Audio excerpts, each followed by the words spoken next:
By the time the 1950s arrived, an entire generation of Soviet men was simply gone. The women who remained, and there were millions more of them than men, did not have the luxury of waiting for the world to notice. They went to work, came home, cooked dinner, washed the laundry by hand, and got up the next morning to do it again. The state called this liberation. The women had another word for it, but they rarely said it out loud. To understand what it meant to be a woman in 1950s Soviet Union, you first have to understand what the decade inherited. The Second World War had not simply ended. It had hollowed out an entire country. By 1950, there were over 20 million more women than men in the Soviet Union. In the 35 and older age bracket, women outnumbered men nearly 2 to 1. For every 100 women in their late 30s, there were only about 60 men. This wasn't a statistic. It was the defining fact of daily life for an entire generation of women. Who they could marry, whether they could afford to leave, and how much they were expected to endure in silence. The state, of course, had an answer for all of this. The Soviet Union officially proclaimed total gender equality. On paper, it was remarkable. Women were not just permitted to work, they were required to. Women built railroads, staffed hospitals, taught children, operated heavy machinery. By the end of the decade, women made up over 70% of Soviet medical doctors. They were an enormous proportion of teachers, engineers, and factory workers. The propaganda posters showed them smiling and strong, wrenches in hand, faces turned toward the future. But there was one problem. The state had told women they were equal. It had neglected to tell their husbands. Imagine waking up at 5:30 in the morning, not because an alarm startles you, but because you know that if you don't move now, someone else will reach the communal bathroom first. This was the reality of the kommunalka, the communal apartment. Up to 7 families sharing one kitchen, one toilet, one bathtub, bicycles hanging in the hallways, thin walls through which every argument, every cough, every whispered conversation was perfectly audible. The kommunalka was not a transitional arrangement. For most Soviet women in the 1950s, it was simply home. You move quietly, shoes in hand. In the shared kitchen, you light the primus, a small kerosene stove, to boil water for tea. You make kasha, a simple porridge for the children.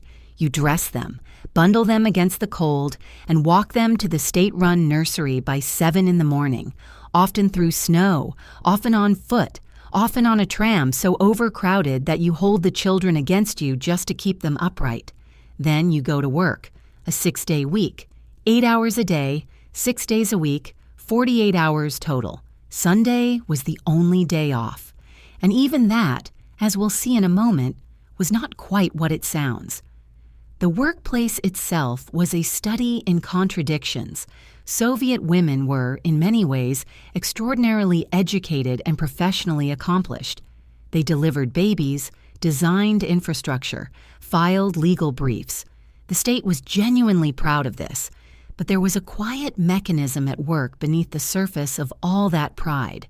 Because women dominated certain professions, medicine and teaching most notably, the state quietly devalued those professions. A male coal miner earned significantly more than a female pediatrician. A factory worker in heavy industry, almost certainly male, out-earned a surgeon who spent her days saving lives. The logic was circular and cruel. Women gravitated toward these fields. Therefore, these fields were less important. Therefore, they paid less. And because they paid less, they attracted fewer men, which confirmed in the state's accounting that they were indeed less important. The glass ceiling in the Soviet Union did not announce itself. It simply existed. Women filled the ranks of Soviet medicine. Men held the titles of chief surgeon, hospital director, department head. Women built the nation. Men administered it. At the factory canteen, the stolovaya, lunch was thin cabbage soup and a heavy cutlet eaten in 20 minutes. Not because the break was 20 minutes, but because the rest of it wasn't really a break at all. It was time to run. The Soviet woman did not go shopping. She went hunting. The word they used was dostat. to obtain, to acquire through effort. A trip to the store was not a leisure activity. It was a small battle waged daily against scarcity and unpredictability. She carried an empty string bag in her pocket everywhere she went. They called it the Avaska, loosely translated as just in case. Just in case she passed a shop where something worth buying had appeared. A decent cut of meat, a bag of oranges, a pair of boots. Goods in the Soviet Union did not simply sit on shelves waiting to be purchased. They arrived without announcement and disappeared within the hour. You didn't ask, how much does this cost? You asked, who is last in line, and what are they giving out? The shopping itself, when you found something, was a bureaucratic ordeal in 3 acts. First, you joined the line to have your item weighed or assessed. Then you joined a second line to pay the cashier. Then you joined a third line to actually receive your purchase. To get dinner on the table, she stood in 3 separate lines. This was Tuesday. This was every Tuesday. And the items themselves. Soviet goods were largely unbranded. There was no marketing, no packaging designed to appeal. A bar of soap was labeled Soap 72%. A tin of tea was Tea number 36. There was doctor's sausage, named not because it was healthy, but because it had once been recommended by nutritionists. These were the building blocks of the Soviet kitchen: potatoes, black bread, cabbage, beets, pickled cucumbers, salted pork fat.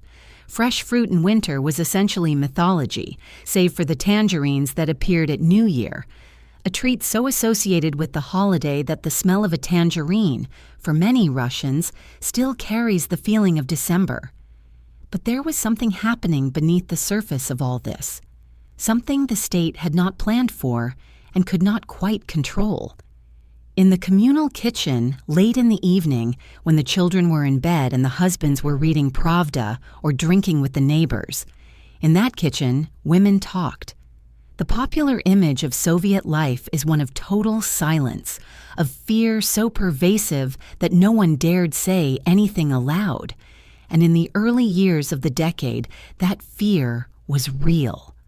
Under Stalin, the wrong word to the wrong neighbor could mean a knock on the door at 3 a.m. Many women kept a small suitcase packed and ready by the bed, just in case. The secret police had long arms. The communal apartment was, by design, a surveillance machine. Neighbors watched each other, reported each other, sometimes out of genuine ideological conviction, and sometimes simply because they wanted the evicted person's room. But the kitchen was different. The kitchen was where the real conversations happened, behind the noise of a boiling pot, behind the sound of a neighbor's radio. Women found a kind of freedom. They complained. They laughed. They traded information. Who had seen boots in a store on Nevsky Prospect, which butcher's wife might set aside a decent cut if you brought her something useful in return. This was the world of Blatt. Connections, favors, the informal economy that ran beneath the official one. A woman who worked in a shoe store was extraordinarily valuable. Not because of her salary, which was modest, but because she could set aside a pair of good boots before they disappeared from the shelf. A butcher's assistant could save a piece of decent meat. A woman at a textile factory could sometimes bring home fabric. Money mattered, of course, but in the Soviet Union, money alone could not buy a good life.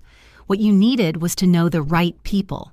And women, by necessity, by solidarity, by the sheer daily requirement of survival, became the undisputed masters of it. Let's pause for a moment on the subject of marriage, because the rules here were almost theatrical in their severity. To remain unmarried past the age of 25 was not simply unusual.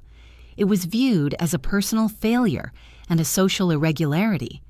A woman without a husband by her mid-20s was an stary diva, an old maid, and the judgment that came with that label followed her everywhere, at work, in the communal kitchen, in the Komsomol meetings she was required to attend.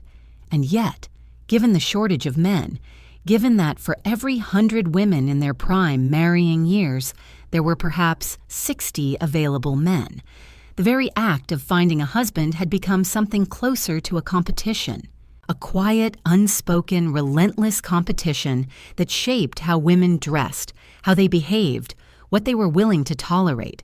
Because here is what that shortage meant in practice. An unhelpful husband was better than no husband. An unfaithful husband was better than no husband. An alcoholic husband. And alcoholism among Soviet men was epidemic, a fact the state refused to publicly acknowledge, was better than no husband.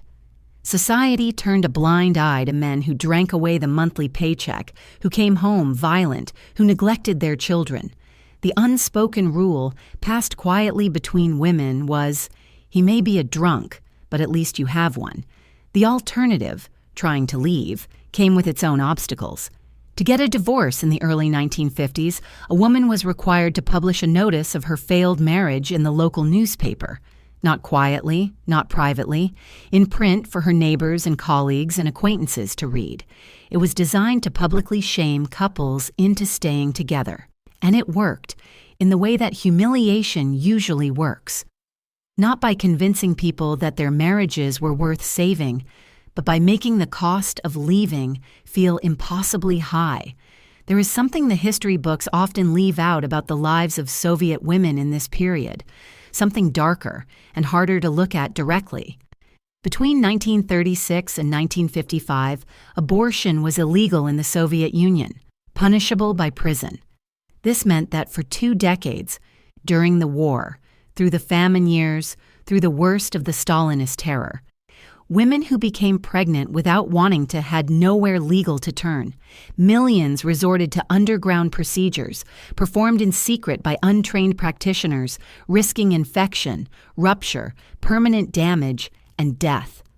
When abortion was re-legalized in 1955, it did not come with comfort or care.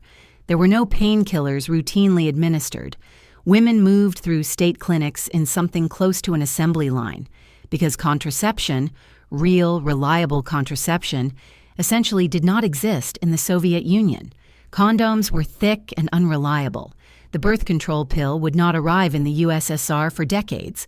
And so, in the absence of any alternative, abortion became the primary method of family planning for Soviet women.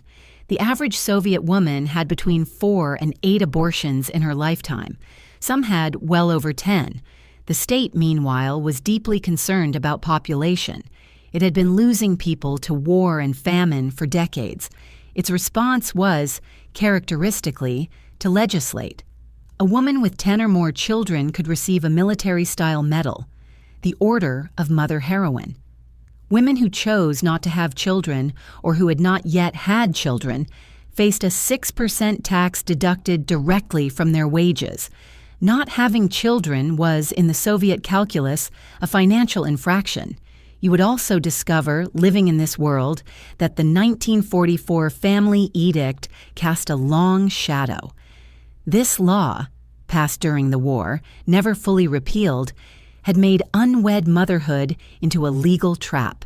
If a woman had a child outside of marriage, the father was legally barred from being named on the birth certificate and was equally barred from being required to pay child support. The reasoning, such as it was, had to do with encouraging marriage. The effect was to leave millions of women, many of whom had no husband simply because the men were dead, entirely without recourse. The blank space on a child's birth certificate where the father's name should have been was not just a bureaucratic detail. It was a visible mark, a permanent brand of circumstance that followed both mother and child into every official interaction, every school registration, every employment record. It was the state's way of writing shame into paperwork.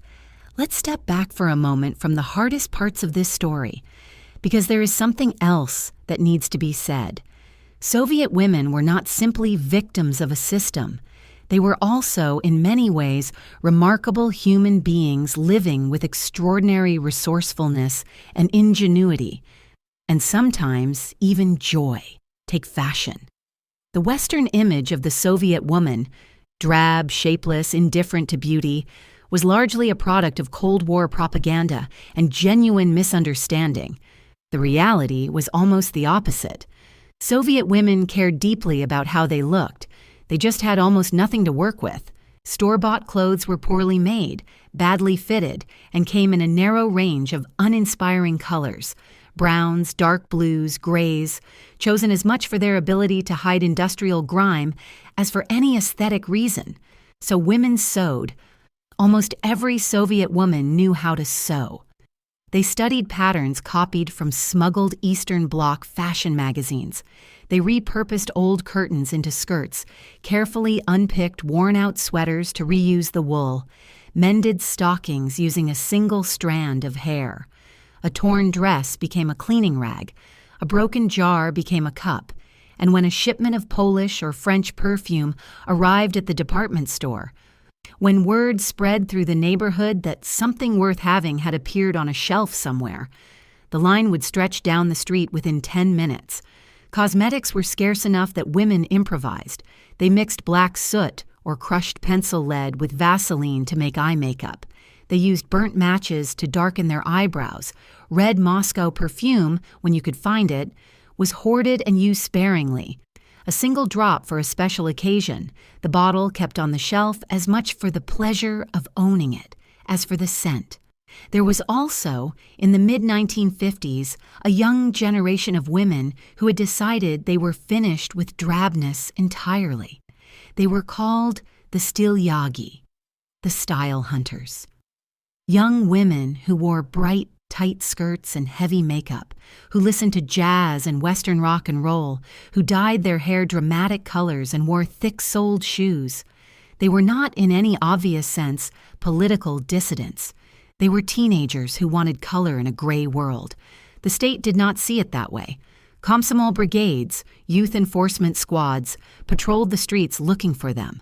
A girl caught wearing clothes deemed too Western, too bright, too individual, could have her skirt slashed in the middle of the street, could have her hair forcibly cut, could lose her place at university or her job, just for the crime of wanting to look like herself. And yet, they kept doing it. Because some things, it turns out, are stronger than the fear of scissors. To listen to banned Western jazz or rock and roll, young people bought records pressed not on vinyl. Vinyl was too expensive and too controlled, but on discarded medical x-rays. They called it röntgenistat, bone music. You could hold a song up to the light and see a rib cage or a femur beneath the grooves. The image was, perhaps, more honest than anyone intended. At home, in the evenings, the television was beginning to arrive. The KVN set, a small black and white television produced in the early 1950s, had a screen so tiny that families watched it through a lens, a hollow glass frame filled with distilled water or glycerin, placed in front of the screen to magnify the image. An entire family crowded around a blurry, magnified picture, watching state programming. It was imperfect and inadequate, and they loved it. Cinema was enormous. The so-called trophy films, movies captured from Germany or other countries after the war, circulated widely in the early part of the decade. Tarzan, of all things, was a sensation. Women and men who had survived the deadliest conflict in human history sat in the dark and watched a man swing through a jungle, and for a little while, that was enough. By the mid-1950s, something was shifting. Stalin died in March 1953. Millions of people, including many women who had lost husbands and fathers to his purges, wept openly in the streets. It was grief of the strangest kind, for a man who had ordered the deaths of the people they mourned, for a world they had known so long that the thought of its absence was terrifying, even if the world itself had been terrible. Khrushchev's thaw brought something new, not freedom, the word is too large, but a loosening. Soviet cinema began producing films of genuine emotional power. The Cranes Are Flying, released in 1957, told the story of a woman left behind during the war, her grief, her compromise, her survival. Audiences recognized themselves in it. Some wept in their seats. And then came the summer of 1957. For the first time in decades, Moscow opened its doors to the outside world. The World Festival of Youth and Students brought thousands of visitors from across the globe into Soviet streets. Soviet women, for the first time, saw Western fashion in person. They spoke to foreigners. They danced. Some of them fell in love. And 9 months later, a wave of mixed-race babies, called, with a mixture of wonder and cruelty, festival children, were born across the city. Many of their mothers faced intense social stigma. But something had changed. A door had opened, if only a crack, and the light that came through it was impossible to forget. Khrushchev had also made a promise. He had promised that every Soviet family would have their own front door, their own apartment. No more shared kitchens, no more communal bathrooms, no more neighbors measuring exactly how long someone had left the light on. The Khrushchev key. The small, cheap, quickly built apartment blocks that began going up across Soviet cities in the late 1950s were not beautiful. They were built from prefabricated concrete panels. The walls were so thin you could hear your neighbors breathe. They were designed to last 25 years, a fact that nobody mentioned at the time, and that millions of people still living in them today find worth reflecting on. But to a woman leaving a communal apartment, leaving 7 families and 1 bathtub, and the constant low-level terror of being reported for leaving a light bulb on, these tiny plain rooms were something close to a palace. You walked in and closed the door, and for the first time in years, the silence on the other side of it belonged to you. Here is something that gets lost in how we talk about this era, from a distance. The heroines of this story were not always the young women in their bright, still yagi skirts, or the doctors performing surgeries, or the women marching in May Day parades with banners overhead. Often, the real hero was the grandmother, the babushka, the woman who had already survived the revolution, the collectivization, the famine, the war, and the purges, and who now, in her 60s or 70s, was doing it all again in miniature, standing in lines, watching the grandchildren, cooking the meals, keeping the family's entire gravitational field from collapsing. The Soviet economy, the Soviet family, the Soviet state. All of it ran, in no small part, on the labor of elderly women who received almost nothing in return, and who did not, in the main, consider this unusual. It was simply what was required, and so they did it. When we look back at the 1950s Soviet Union from where we stand today, it is easy to flatten it, to see it as either a horror story or a story of resilience, and leave it at that. But the reality was a great deal more tangled than either of those framings allows. These were women who built one of the most powerful nations in modern history, who sent Sputnik into orbit, who stocked its hospitals and schools and factories, who held families together through conditions that most people living today cannot quite imagine. And they did it while carrying a tax for not having enough children, while performing abortions without anesthesia, while washing their family's laundry in boiling water on the 1 day off a week, while living in apartments shared with strangers who might report them, while navigating a man shortage that gave men almost complete social immunity from consequence. The state told them they were the most liberated women on earth. They knew from the ache in their hands at the end of Sunday that this was not quite true. But they also knew something the propaganda posters could never quite capture, that the woman standing in 3 separate lines for a piece of meat, carrying her Avaska just in case, swapping a pair of shoes she couldn't wear for a winter coat her neighbor needed, that woman was not defeated. She was, in ways that defy easy categorization, formidably alive. They survived the deadliest war in human history and came home to be told to rebuild a continent with their bare hands. And then, largely, they did. What modern audiences misunderstand most about these women is the size of their inner worlds. The state controlled their wages, their housing, their reproductive choices, their reading material, the volume of their music, the color of their skirts. It surveilled their neighbors, taxed their choices, and printed their shame in the local newspaper when marriages failed. But the kitchen table at midnight, the whispered joke on the tram, the dress sewn from curtain fabric and worn to a dance, those things were theirs, entirely theirs, and no decree, however firm, could get inside that. The state tried to control every aspect of their lives. Their inner worlds remained entirely their own.